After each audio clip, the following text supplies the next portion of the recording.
Bab 166. Kemampuan Bella Fang. Orang-orang bertato itu tidak marah, tapi bercanda. Adik kecil, cara bicaramu menyenangkan sekali, aku menyukainya. Siapa yang kamu sukai? Pulanglah dan lihat ibumu saja. Bella Fang tidak menatap mereka sama sekali, dan hanya mengejek mereka. Eric Qin duduk diam, dia sudah terbiasa dengan karakter Bella Fang. Tak lama kemudian, pelayan mulai menyajikan hidangan. Meja itu yang penuh dengan tusuk sate domba, tusuk sate sapi, ayam, dan lain-lain. Adik kecil, apakah kamu punya ginjal yang buruk? Mengapa pesan begitu banyak? Pria bertato di meja sebelahnya itu bercanda lagi. Tidak ada urusannya denganmu. Bella Fang mengutuk, berhenti bicara padaku lagi, aku akan merobek mulutmu. Lihat pakaianmu, apakah kamu ingin merayu pria? Lihat roknya, pendek sekali. Ah, gadis ini cukup putih. Sekelompok orang tiba-tiba tertawa, dan beberapa orang terus berbicara dengan bahasa kotor. Bella Fang benar-benar marah. Apakah kamu bisu? Apakah kamu tidak akan memarahi mereka untukku? Melihat Eric Qin tetap diam, Bella Fang menuding Eric Qin. Eric Qin memutar matanya, aku tidak bisa memarahi orang. Gumam Bella Fang sambil menggerogoti tusuk sate. Sambil makan, dia terus melihat ke meja di sebelahnya. Pada saat ini, Bella Fang sepertinya memikirkan sesuatu. Dia mengambil gelas anggur di atas meja dan tiba-tiba berlari ke arah mereka dan memercikkan anggur itu. Berhenti bicara omong kosong. Setelah menyiram, kedua tangan Bella Fang diletakkan di pinggangnya dan dia terlihat puas. Wajah beberapa pria bertato tiba-tiba menjadi marah. Salah satu dari mereka bahkan bangkit dan berkata dengan dingin, pelacur kecil, sepertinya aku harus memberimu pelajaran. Setelah berbicara, dia mengulurkan tangan dan meraih dada Bella Fang. Bella Fang sangat ketakutan sehingga dia tidak mengatakan apa-apa, dia berlari ke belakang Eric Qin dan bersembunyi. Hei, bantu aku memberi mereka pelajaran. Bella Fang berbisik, kamu berjanji pada ayahku untuk merawatku dengan baik. Saat dia berbicara, pria bertato itu sudah berjalan mendekat. Dia duduk di sebelah Eric Qin dan berkata dengan senyum tipis, bro, pasanganmu membuat kita basah, menurutmu, apa yang harus kita lakukan? Eric Qin meliriknya dan berkata dengan lemah, apa yang ingin kamu lakukan? Pria bertato itu berkata sambil tersenyum, dari yang kulihat, sepertinya kamu tidak bisa memuaskannya, kan? Bagaimana jika kamu membiarkan kami membantumu? Eric Qin meliriknya dan berkata, aku beri kamu 3 detik untuk menghilang dari hadapanku. Pria bertato itu terkejut, dan segera mencibir, apakah kamu pikir aku takut? 3. Eric Qin menggigit tusuk sate dan berkata, kamu pikir siapa dirimu? Teriak pria bertato itu. 2. Eric Qin menghitung lagi. Biarkan aku menghitung untukmu, apa yang bisa kamu lakukan? Pria bertato itu mencibir.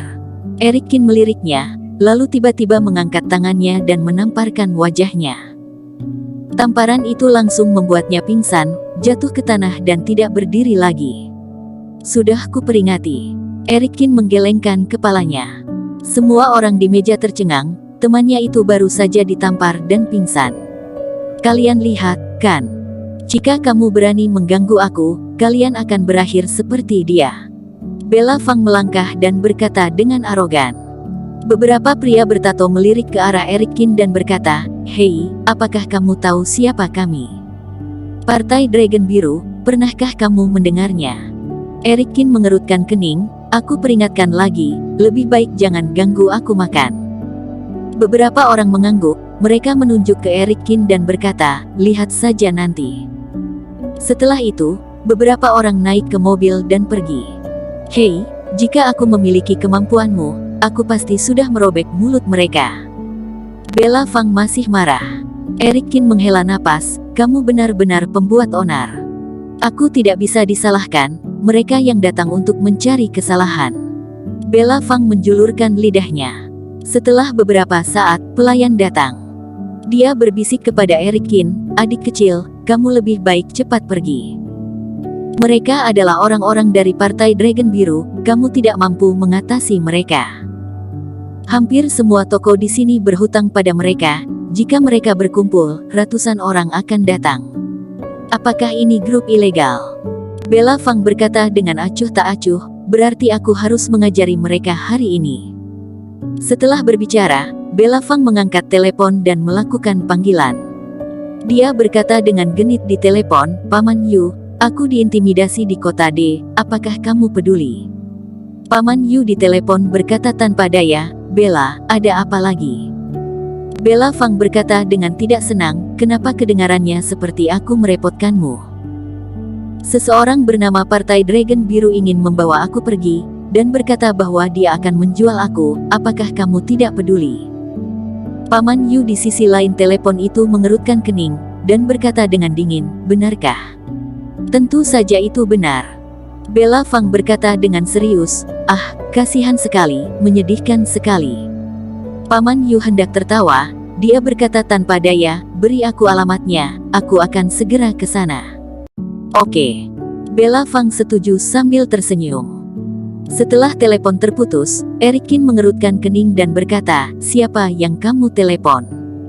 Teman ayahku dari Departemen Keamanan setempat, kata Bella Fang saat mengetik alamat. Erikin merentangkan tangannya dan tidak bisa menahan gumaman di dalam hatinya, Partai Dragon Biru ini cukup sial untuk memprovokasi iblis kecil seperti itu. Selang beberapa saat, sejumlah mobil kantor keamanan melaju dari kejauhan. Melihat sekeliling, setiap mobil penuh dengan pejuang yang bersenjata. Wah, ini terlalu dibesar-besarkan.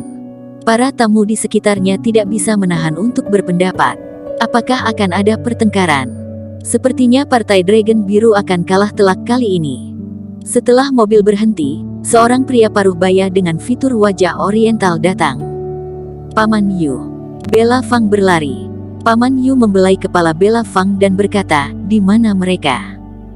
Entahlah, sepertinya mereka sedang mengumpulkan orang. Bella Fang bergumam, kamu tidak tahu, mereka sangat sombong.